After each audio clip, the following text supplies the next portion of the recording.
Bilasizlarmi avvalgi ota-bobolar vaqtidagi bir gapni? Bolam ota-boboyni ruhi madad qilsin deb. Bolam ota-boboyni ruhi madad qilsin. O'sharda nima degani o'sha? Otangni ruhi madad qilsin bolam, boboyni ruhlari madad qilsin, opa-dadangni ruhi madad qilsin degan gaplar bo'lardi. Bilasizlar shuni? O'sha madad qilsin, o'sha istiqboq shu. Yordam. Nima yordam qiladi? Duo qiladi-da. Opa-dadani ruhlari duo qiladi. Xudoyo shu farzandimni saodatmand qilgin deb duo qiladi. Otangni ruhi madad qilsin, domlayni ruhlari, ejon buvamni ruhlari madad qilsin degan duolar bo'lardi avval. Shularni gapiradigan eskilar o'tib ketib qoldi. Yangilar yo'qotib qo'ymaylik shu yo'lda.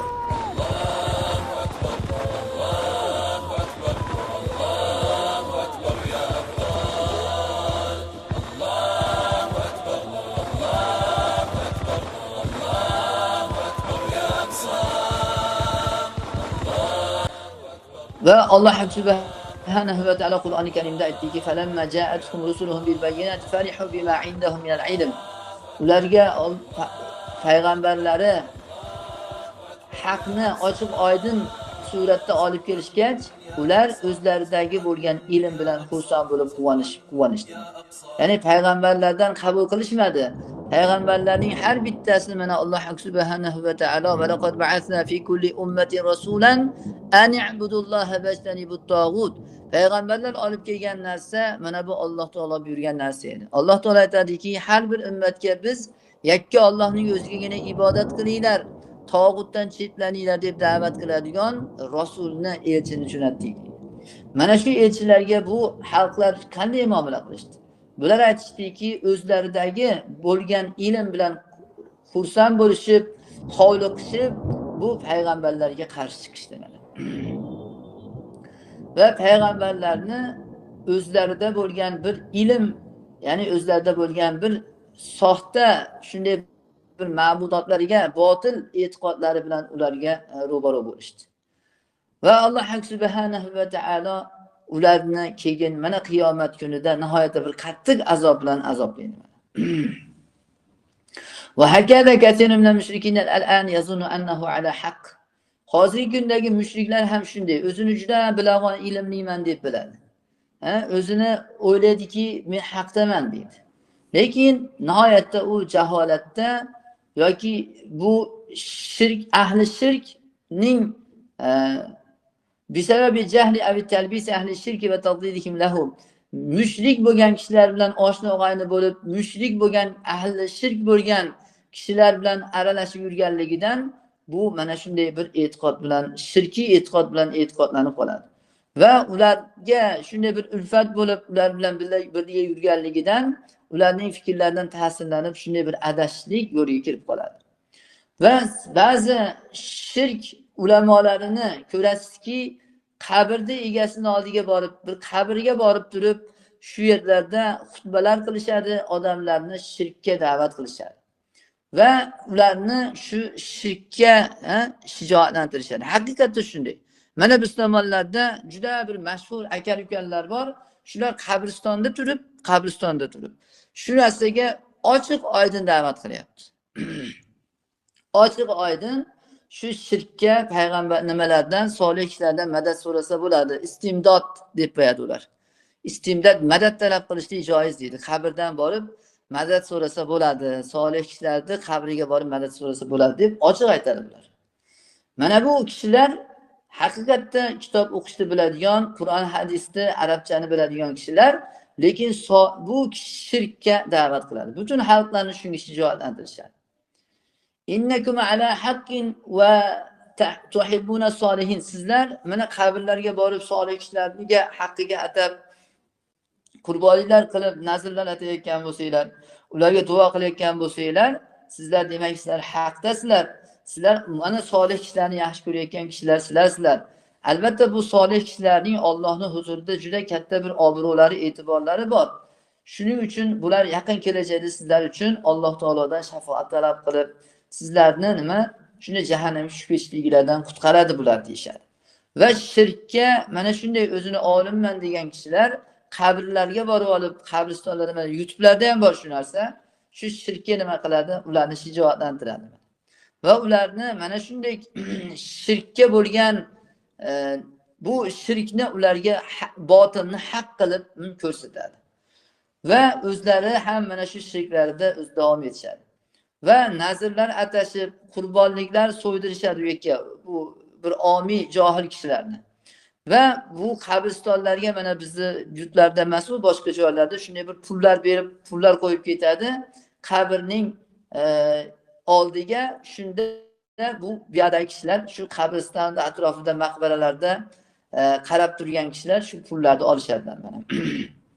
Mana biz tomonlarda ham Imom Buxoriy qabriga yoki boshqa bir sayohat qilib bir pirni, valiyni qabri deb, 7 pir deb shunday joylarga borib nima qilinadi? Shu yerlarda bir pul to'plashlik, mol yig'ishlik, talablari ham bor mana ular. Faya'khuzu minhallazina yushajji'una ala shirk. Mana shu shirkka odamlarni shijoatlantirayotgan kishilar mana shu odamlar ziyorat qilib qo'yib ketgan pullarni, shu so'yib ketgan go'shtlarni shular olishadi. Ular mana shu puldan o'ziga yarasha bir nasibaga ega bo'lishadi. Va dunyoni oxiratdan ko'ra ustun ko'rgan kishilar bilan Alloh taolodan salomatlik va ofiyat so'raymiz. Mana bu narsa esa bu shirkning turlaridan bittasi bo'lib, bu ibodatda, ya'ni Alloh taoloni yaxshi ko'rgandek boshqa narsalarni yaxshi ko'rishlik, mana bu ibodatdagi shirkdir va ulug'iyatdagi shirkdir. Bu shirk muhabbatda va ulug'lashlikda Alloh taologa bir narsalarni tengdosh qilishlik, mana bu juda katta haqiqiy shirkning asli mana shudir deydilar. Demak, siz bilan biz mana takror aytganimizga o'xshagan har bir inson o'zining qalbiga bir quloq solib va o'zining bir e'tiqodi, aqidasi nimani siz qattiq yaxshi ko'ryapsiz? Nima sizni o'tirgizib turgizyapti? Sizga qalbingiz to'rida eng suyumli narsa nima?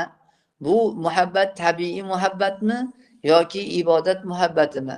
Biz takror aytamiz, tabiiy muhabbat bilan ibodat muhabbatining farqi nima? Tabiiy muhabbat inson bu shunday bir yaxshi ko'raveradi o'zini farzandini, o'zining ahli oilasini, ota-onasini, aka-ukasini, qarindosh-urug', oshna-og'aynisini, sovuq suvni, shirin ovqatlarni, bir narsalarni bu tabiiy yaxshi ko'rishlik. Bunda insonda xorlik kelib chiqmaydi. Inson mana farzandini yaxshi ko'radi, lekin insoningiz farzandiga nisbatan nima xorlik kelib chiqmaydi. Yo ulug'lash, undan umid qilish, qo'rquv kelib chiqmaydi masalan.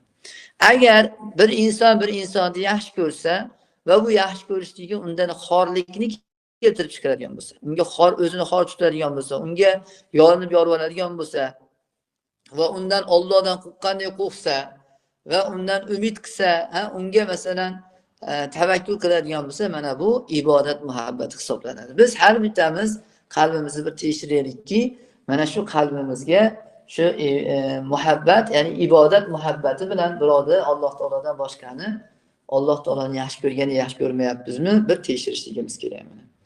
Xo'p, Alloh subhanahu va taolo hammalarimizni qalblarimizga riyo, shirk, nifoq aralashmasdan saqlasin.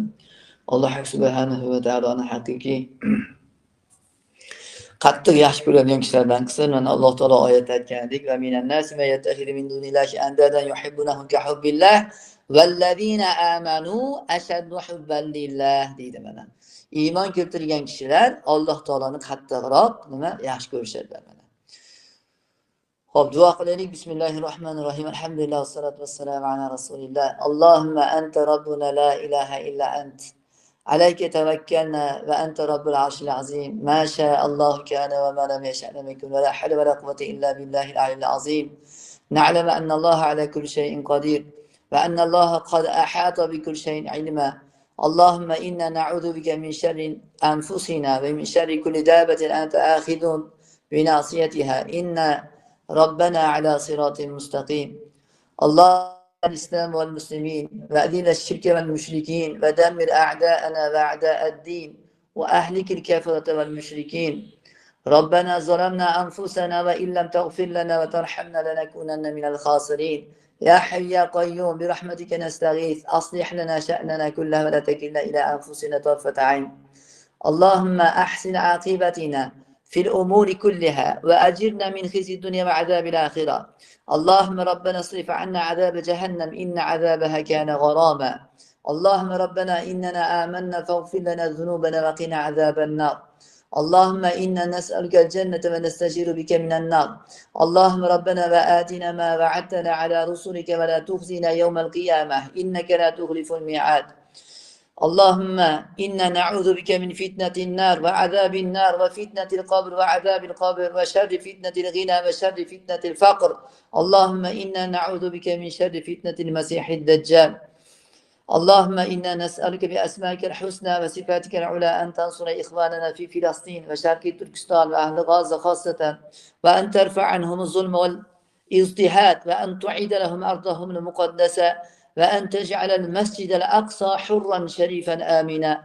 وصلى الله تعالى على خلقه محمد وعلى آله وصحبه وسلم. السلام عليكم ورحمة الله وبركاته.